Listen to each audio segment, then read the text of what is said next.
Everyone, good evening. How are you? कैसे आप सभी? आई होप सब बहुत अच्छे से होंगे। तो आज की क्लास में हम सीखेंगे एक पोएम के बारे में जो लिखी है रॉबर्ट ली फ्रॉस्ट ने।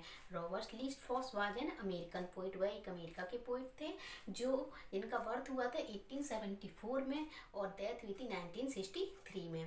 रॉबर्ट ली फ्रॉस्ट ने कई पोएम्स लिखी हैं, पोएम्स के कलेक्शंस भी लिखे हैं। तो एक पोएम्स का कलेक्शन था, वो था न्यू हैम्पशायर, और न्यू हैम्पशायर के उस कलेक्शन से ही ये पोएम ली गई है जिसका टाइटल है डस्ट ऑफ स्नो। ये पोएम एक 10th क्लास की है जो बोर्ड एग्जाम के लिए बहुत ही इम्पोर्टेंट है। तो आज की क्लास में हम इसकी एक्सप्लेनेशन को अच्छे से समझेंगे। तो स्टार्ट करते हैं पोएम को। The way A snow swooped down on me, the dust of snow from a hemlock tree has given my heart a change of mood and saved some part of a day I had rued.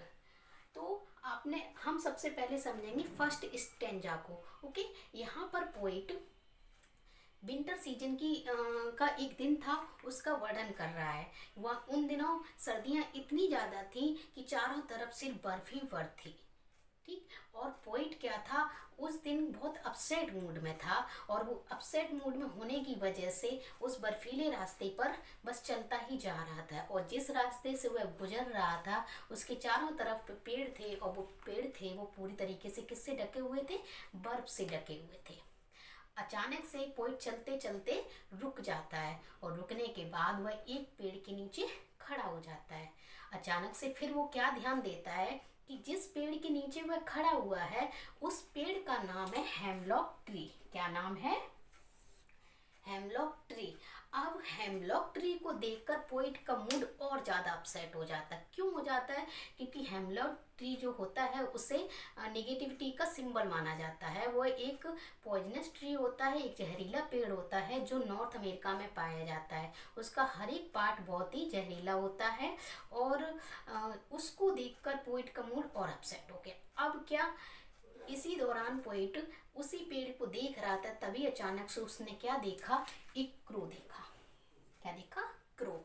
और वो crow उसी पेड़ की एक डाली पर बैठा हुआ था। तो क्रो ने क्या किया? उस डाली को हिला दिया। क्रो को भी नेगेटिविटी का सिंबल माना जाता है। जब डाली को हिलाया तो उस पर डाली पर जो भी डस्ट ऑफ स्नो थी, यानी कि क्या लिखा है? Soup down on me the dust of snow, यानी क्रो ने क्या किया? डस्ट ऑफ स्नो यानी कि पार्टिकल्स ऑफ स्नो, जो भी स्नो के पार्टिकल्स थी उसकी कंपेयर पोइट ने डस्ट से की। क्योंकि जो भी स्नो के पार्टिकल्स थे वो इतने छोटे छोटे थे कि उनकी कंपेयर किससे कर दी? उन्होंने डस्ट से कर दी। फर्क इतना है कि जो स्नो के पार्टिकल्स हैं वो वाइट हैं। तो जब उसने उस डाली को हिलाया, किसने? क्रो ने, तो वो डाली के हिलाने की वजह से जो पार्टिकल्स थे स्नो के वो पोइट के शोल्डर पर गिर गए। अब जब वो पोइट के शोल्डर पे गिरे, इसकी वजह से पोइट के मूड में चेंज आया। अब नेक्स्ट स्टेंजा में पोइट हमें बताएंगे इसके बारे में। क्या बताएंगे? Has given my heart a change of mood and saved some part of a day I had rued. वो बताते हैं कि जैसे ही वो स्नो के पार्टिकल्स मेरे ऊपर गिरे उनका मूड चेंज हो गया। ठीक, तो उनके मूड चेंज होने की वजह से पहले वो बताते हैं कि क्यों चेंज हुआ। छोटा सा इंसिडेंट उनके दिल को छू गया और इतना छू गया कि उनके अंदर उसका बहुत गहरा प्रभाव पड़ा। इस इंसिडेंट से पहले पोइट का मूड बहुत ही सैड था, वो बहुत ही अपसेट मूड में थे। उन्हें कोई उम्मीद नहीं थी कि उनका जो आने वाला दिन है वो अच्छा होगा, बल्कि बात ये थी कि वो बहुत निराश थे। उन्हें लगता था कि मेरा जो भी दिन जा रहा है वो बहुत वेस्ट जा रहा है, बेकार जो हो रहा है, और उन्हें कोई उम्मीद नहीं थी कि अच्छा हो जाएगा। लेकिन जैसे ही स्नो के पार्टिकल्स उनके ऊपर गिरे, इसने उनके मूड के साथ साथ उनका माइंड भी बदल दिया। अब उन्हें थोड़ा रिलैक्स फील हो रहा था, क्योंकि वो अगर ऐसा ना होता तो उनका जो आने वाला दिन था वो कैसा जाने वाला था? रिग्रेट में जाने वाला था। वो ये रिग्रेट में थे, सोचे जा रहे थे कि नेगेटिव थॉट आते जा रहे थे कि मेरे साथ कुछ भी अच्छा नहीं होने वाला है। लेकिन इस इंसिडेंट ने उनके मूड को बिल्कुल बदल दिया और वो थोड़ा रिलैक्स फील करने लगे। उनका मूड में हैप्पीनेस आ गई। और ये नेचर ने क्रिएट किया था। नेचर ने एक छोटा सा इंसिडेंट से पोइट के मूड को बदल दिया।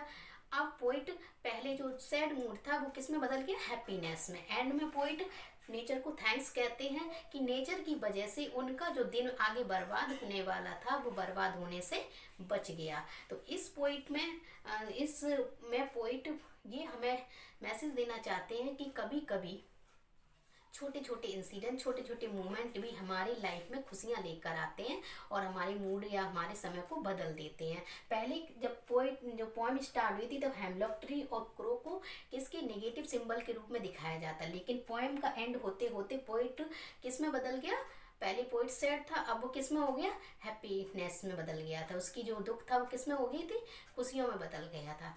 तो अब यहाँ पर बस इतना है दिखाया गया है कि कभी कभी नेगेटिविटी भी पॉजिटिविटी को लेकर आती है। बस हमें ज़रूरत है अपने नज़रिए को सही तरीके से रखने की, उस चीज़ को सही तरीके से देखने की।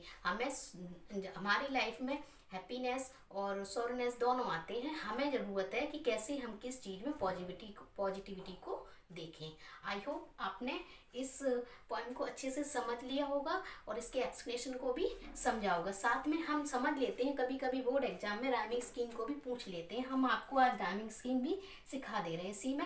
जैसे राइमिंग स्कीम का मतलब होता है पोइट में जो पोएम दी है उसी की जो लास्ट में शब्द लिखे होते हैं उनकी तुकबंदी। जैसे कि क्रो लिखा है तो क्रो की तुकबंदी किससे मिल रही, स्नो से, तो यहाँ पर हम लिखेंगे ए, तो यहाँ पर भी लिख देंगे ए। नेक्स्ट है मी का किससे मिल रही, ट्री से, तो क्या हो जाएगा बी बी। तो इस प्रकार आपने देखा राइमिंग स्कीम क्या बन गई, ए बी। नेक्स्ट है इसे हार्ट की किससे मिल रही, पार्ट से, मूड की र्यूड से, तो हम लिखेंगे ए बी बी। तो इस प्रकार राइमिंग स्कीम क्या हो गई, ए बी। तो इस क्लास में आपने पोएम की एक्सप्लेनेशन को और साथ में राइमिंग स्कीम को निकालना भी सीख लिया है। आई होप आपने सेशन को एंजॉय किया होगा और अच्छे से समझ में भी आएगा। मिलते हैं नेक्स्ट क्लास में, तब तक रखें अपना ध्यान। Bye bye, take care, thank you so much.